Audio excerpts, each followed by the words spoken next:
Bismillahirrahmanirrahim. Assalamualaikum warahmatullahi wabarakatuh. Waalaikumsalam warahmatullahi wabarakatuh. Wabarakatuh. Selamat malam teman-teman. Gimana kabarnya? Alhamdulillah sehat. Alhamdulillah. Alhamdulillah. Baik teman-teman. Di pada malam kali ini kita mau membahas perihal beberapa pertanyaan yang ada di video presentasi yang minggu kemarin yang diupload di YouTube Pak Rahman Agus Jatnika tentang pembahasan materinya itu perilaku organisasi dan interpersonal. Nah, di YouTube itu diupload. Nah, timbullah beberapa pertanyaan. Itu 3 pertanyaan dirangkum dalam tugas ini, yaitu tugas FGD, Focus Group Discussion. Nah, setelah kita diskusi ini, sekarang waktunya kita untuk mempresentasikan jawaban dari hasil diskusi kita dari pertanyaan yang ada di YouTube. Oke, teman-teman, saya lihat pertanyaan itu ada 3. Kita langsung lihat aja ya pertanyaannya. Nih, teman-teman, share screen saya muncul kan? Muncul. Baik. Nah, teman-teman, di sini itu ada 3 pertanyaan. Yang pertama, setelah mengetahui pengertian dari kelompok tersebut, apakah ada ciri-ciri khususnya agar bisa dikatakan sebagai kelompok?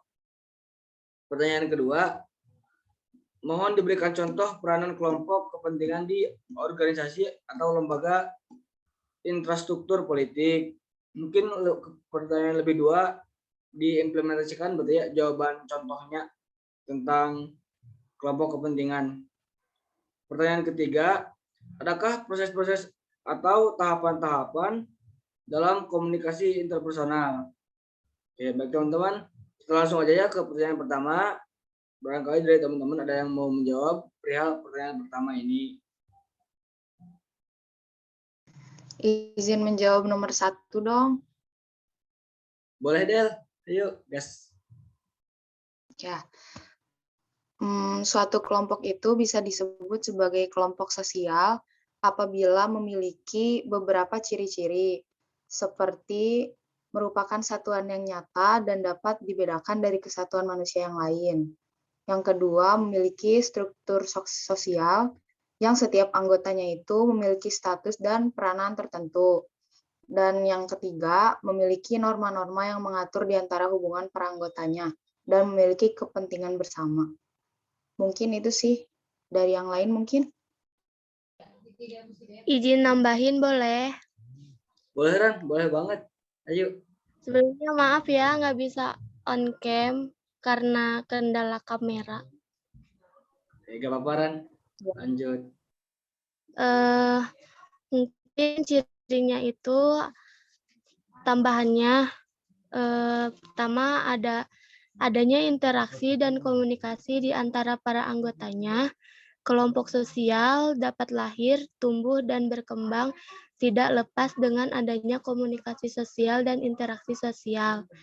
Terus ada juga terdapat dorongan atau motif yang sama antar individu satu dengan yang lain, atau bisa disebut dapat menyebabkan terjadinya interaksi dalam mencapai tujuan yang sama.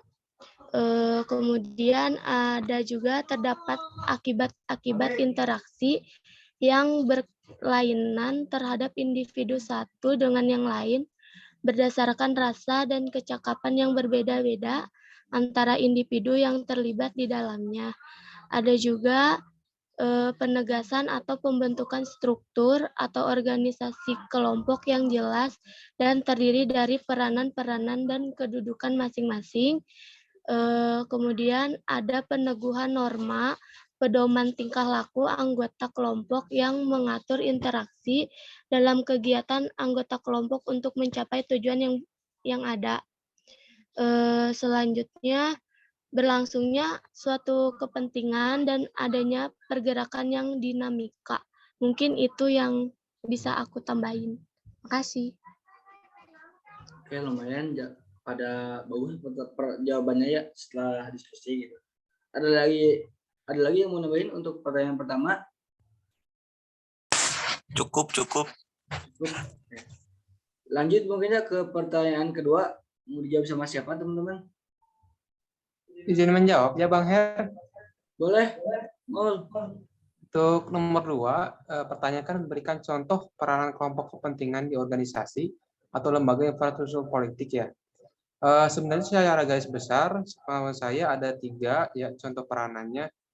Yang pertama, kelompok kepentingan itu berperan melindungi kepentingan kelompoknya dari tindakan pemerintah yang sewenang-wenang ataupun kebijakan pemerintah yang terlalu mendominasi dalam pemerintahannya. Lalu yang kedua, kelompok kepentingan itu berperan menjadi wadah aspirasi nih dan pemberdayaan masyarakat dalam kehidupan sehari-hari.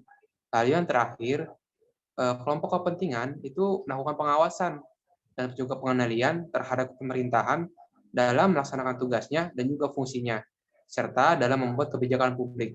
Itu aja sih Bang Her. Oke, bagus Maulana jawabannya teman-teman. Ada yang mau nambahin lagi untuk jawaban nomor 2? Saya rasa udah bagus itu jawabannya gitu, sesuai sama yang kita diskusikan Ya, dulu. cukup. Oke, baik. Berarti bisa lanjut ya ke pertanyaan nomor 3. Boleh ada yang mau jawab? Izin menjawab Bang Heru. Boleh, Agis, silakan.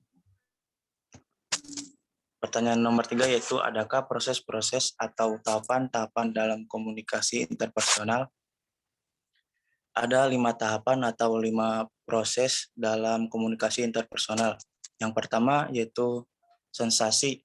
Sensasi adalah tahap awal proses penerimaan informasi yang diterima alat indera manusia. Contohnya, kita mendengar suara dari orang lain, proses pendengaran ini masuk dalam sensasi. Yang kedua yaitu asosiasi. Asosiasi merupakan proses mengetahui terjadinya suatu peristiwa. Yang ketiga, persepsi. Persepsi adalah kegiatan untuk memahami informasi yang berupa objek, pesan, peristiwa yang diperoleh. Yang keempat yaitu memori. Memori adalah proses penyimpanan informasi dalam individu. Memori kemudian dievaluasi, dikeluarkan, atau diingat kembali. Dan yang terakhir yaitu berpikir. Berpikir adalah proses untuk mengambil keputusan. Berpikir diartikan sebagai kegiatan untuk memahami dan memecahkan masalah. Itu saja sih yang bisa saya jawab. Apa ada tambahan dari yang lain?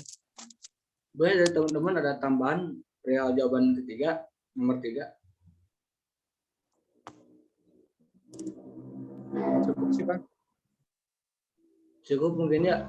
Sih setelah Kayak saya cukup. dengar gitu ya jawaban dari teman-teman, itu teh udah sesuai gitu sama materi yang ada di yang kita upload di YouTube, udah sesuai banget dan emang jawabannya juga sudah sesuai dengan keinginan kita dan sudah memenuhi kriteria dari materi tersebut. Alhamdulillah.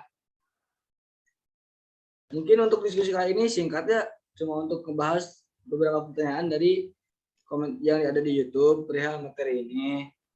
Sebelumnya saya ucapkan terima kasih buat teman-teman yang udah meluangkan waktu. Meskipun kita terkendala jarak gitu ya, alhamdulillah masih bisa mengerjakan tugas ini dengan online gitu, secara Zoom meeting. Tapi alhamdulillah terlaksana gitu.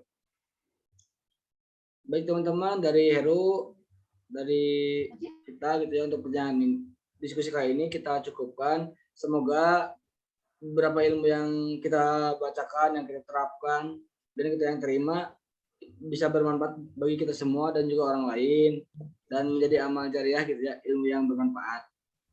Sebelumnya saya ucapkan terima kasih teman-teman. Saya tutup. Wassalamualaikum warahmatullahi wabarakatuh. Waalaikumsalam warahmatullahi wabarakatuh.